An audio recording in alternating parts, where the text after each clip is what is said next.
Bismillah. Sekarang perhatikan. Pertama, jika Anda ingin bertakbir, takbir ini disebut dengan ihram dari hadis Nabi di Abu Daud nomor hadis 618, bahwa kalau sudah Anda ingin mulai sholat dengan bertakbir, maka Anda harus mulai menanggalkan, membuang segala yang tidak terkait dengan sholat. Caranya, kata Nabi, lihat, farafa'a yadayhi hadwa mankibai. Pertama, angkat telapak tangan ini sejajar dengan bahu di sini. Jelas ya? Baik, sesuaikan dengan bahu masing-masing. Yang kedua, ada alternatif. Diangkat ini di hadis riwayat Muslim nomor hadis 391, termasuk di An-Nasai nomor hadis 1101, diangkat sejajar dengan daun telinga. Jadi yang jempol ya, ini bisa sejajar dengan daun telinga di sini. Boleh kemudian ini pun didekatkan, merapat, tidak ada masalah. Baik, jadi boleh di sini, boleh di sini. Paham ya?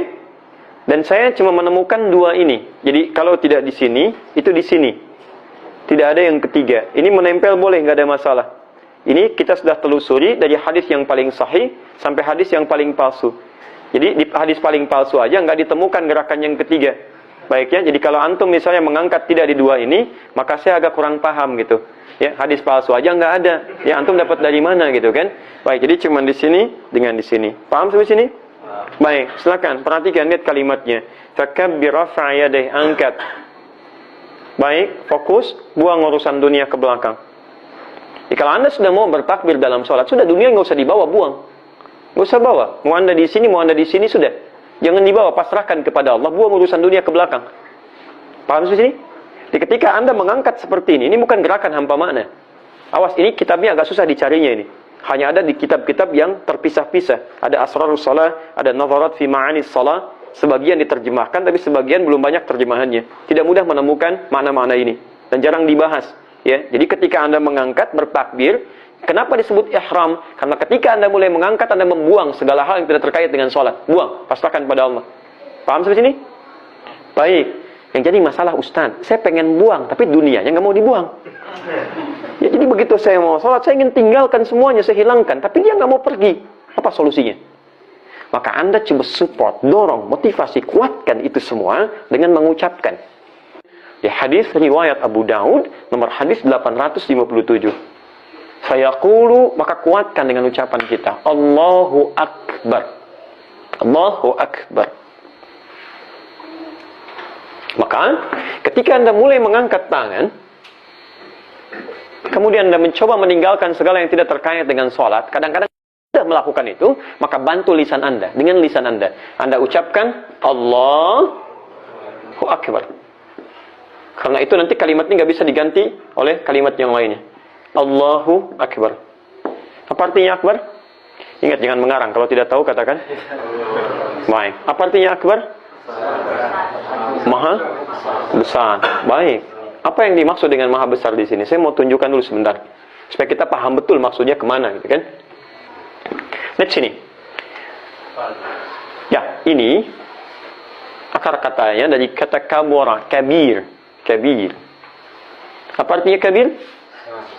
Besar. Masya Allah. Bukan hanya besar ya. Kabir itu bisa berarti ya besar, agung, penting, prioritas, penuh dengan prioritas. Ya, ini bisa disebut kabir. Masjid kabir, masjidnya besar. Mudir kabir, bos besar. Bukan berarti badannya mungkin besar, tidak. Ada mungkin badannya kecil, tapi dia orang penting. Maka ini menunjukkan ada sesuatu yang penting, yang agung. Masyru' kabir, proyek penting, proyek besar. Nah, ini disebut dengan kabir. Kalau Anda ingin rubah kalimat ini dalam bentuk superlatif, untuk mengangkat yang lainnya lebih daripada yang ini, maka kebalikannya. Tadi hamzah ini untuk menanggalkan harakatnya i, maka tambah hamzah ini harakatnya a. Jelas sampai sini? Baik. Masukkan ininya, kabir, kaf, ba, ya, ra. Perhatikan. Kalau sudah ada hamzah, maka ininya mesti dibuang. Kemana dibuangnya Ustaz? Terserah, pokoknya hilangkan. Ya. Ini rumus seperti biasa. Kalau hamzah atau huruf lain masuk pada satu kalimat, maka ini mesti mati. Kalau untuk menanggalkan harakatnya I, kalau untuk menaikkan bentuk superlatif harakatnya A. Paham? Baik, perhatikan. Karena ini harakat hamzah, kemudian ini mati, ini mustahil ada I. Ya, I itu ketika dia berhadapan dengan huruf ya. Ketika ya-nya dibuang, kembali ke asal harakatnya A, kembali ke A. Ya, maka di sini kalimat yang berubah dari kata kabir menjadi akbar. Kalau Anda rubah bentuk kabir jadi akbar secara singkat, ini artinya bentuk superlatif lebih daripada yang ini. Maka ketika Anda sholat masih ada was-was, ada masukan, ada ini, ada itu yang diakan-akan penting sampai Anda mau bawa, maka katakan oleh diri Anda, begitu Anda mengangkat, buang semua itu. Allahu Akbar, cuma Allah yang penting. Proyek gak penting, segalanya gak penting, kehidupan gak penting, bahkan diri kita pun gak penting di hadapan Allah Subhanahu wa Ta'ala. Kalau Anda sudah mengatakan Allahu Akbar, hanya Allah yang paling penting, maka konsekuensinya kita coba tepikan segala hal yang terkait dengan sholat. Ini maksudnya. Paham sampai sini?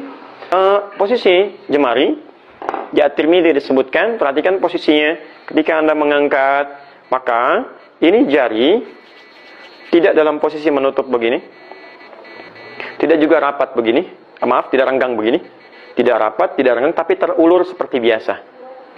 Ya, terulur seperti biasa. Jadi diangkat begini dan nggak usah terlalu kaku, biasa aja mas, gitu ya. Jadi nggak begini misalnya, tidak juga begini, tapi biasa saja diangkat seperti ini, standar, terulur seperti biasa. Jelas ya? Hadap ke depan, tidak perlu juga begini. Memang kiblat di bawah, nanti saat ruku atau sujud, tapi saat takbir biasa seperti ini. Paham ya? Yang paling penting, ketika Anda mengangkat, sudah. Tinggalkan semua urusan yang tidak terkait dengan sholat. Katakan, cuma Allah yang agung sekarang. Yang penting Allah. Yang prioritas Allah di sini. Paham? Kalau sudah mengerti sampai sini, lanjutkan ke An-Nasa'i, nomor hadis 886. Lihat kalimatnya. Saya belum tuliskan ini. An-Nasa'i nomor hadis 886. Setelah diangkat begini, ini kan tangan masih begini. Terus diapakan? Fawadha'a yadahu al-yumna 'ala al-yusra. Fawadha'a. Ingat pakai fa di sini. Fa.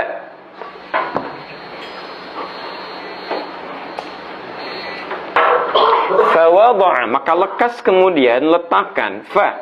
Ingat. Saya ingin tunjukkan sebentar ya.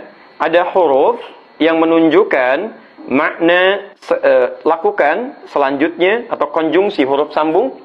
Ada yang menggunakan waw, ada yang menggunakan thumma, ada yang menggunakan fa. Kalau ada peristiwa disambungkan, huruf penyambungnya menggunakan waw, itu tandanya ada jeda antara peristiwa pertama dengan peristiwa yang kedua. Contoh, kalau hadisnya mengatakan setelah diangkat wa wadha'a dan letakkan tangan kanannya yumna 'alal yusra, maka dari mengangkat ini ke meletakan itu ada jeda. Angkat kan agak lama baru letakkan. Atau mungkin ada gerakan lain. Kalau menggunakan thumma, jedanya agak panjang. Mungkin ada gerakan lainnya. Begitu diangkat lama atau ada gerakan lain baru diletakkan. Tapi kalau menggunakan fa, ini harfu atfin bila hudud. Huruf perangkai penyambung di antara dua peristiwa tanpa jeda. Peristiwa pertama adalah mengangkat tangan sejajar dengan bahu atau daun telinga. Peristiwa kedua meletakkan telapak tangan yang kanan di punggung yang kiri. Ketika keduanya disambungkan dengan huruf fa, ini menunjukkan kata para ulama tidak ada jeda antara mengangkat sampai dengan menutup. Jadi begitu diangkat Allah misalnya kan, Allahu Akbar langsung ditutup. Jelas ya? Karena itu tidak didapati, jangankan di hadis sahih, di hadis palsu pun, bahkan yang paling palsu sekalipun, tidak ditemukan gerakan-gerakan lain yang diriwayatkan dari mulai takbir mengangkat sampai menyimpan. Jelas di sini? Nah, jadi saya di sini kadang suka mengamati, tapi saya tidak bermaksud menyalahkan ya. Tapi kita menelusuri, ini cara terbaiknya. Kalau Anda temukan alasannya, kita sampaikan, kita bahas sama-sama. Kalau Anda benar, saya ikuti. Kalau saya benar, saya tidak paksa untuk Anda mengikuti saya. Tapi kita ikuti dalilnya supaya kita sesuai. Misal, dari mulai mengangkat seperti ini, kadang ada orang yang beranggapan, Ustadz gak enak lah, gak sopan. Masa kiri duluan ditutup sama yang kanan? Ya kan kanan itu yang baik. Kenapa gak kita dahulukan yang kanan, baru kiri, baru kita tutup? Jadi begitu takbir, kanan masuk duluan, kiri begini, kemudian tutup. Baiknya? Ya, jadi begitu angkat, Allah, begini. Kadang-kadang lebih khusus sedikit, kaki naik dikit gitu kan. Nah ini, sebagian lah ya. Begitu diangkat, ini ada pasangannya. Nah ini mohon izin, mohon maaf, saya belum menemukan dalilnya.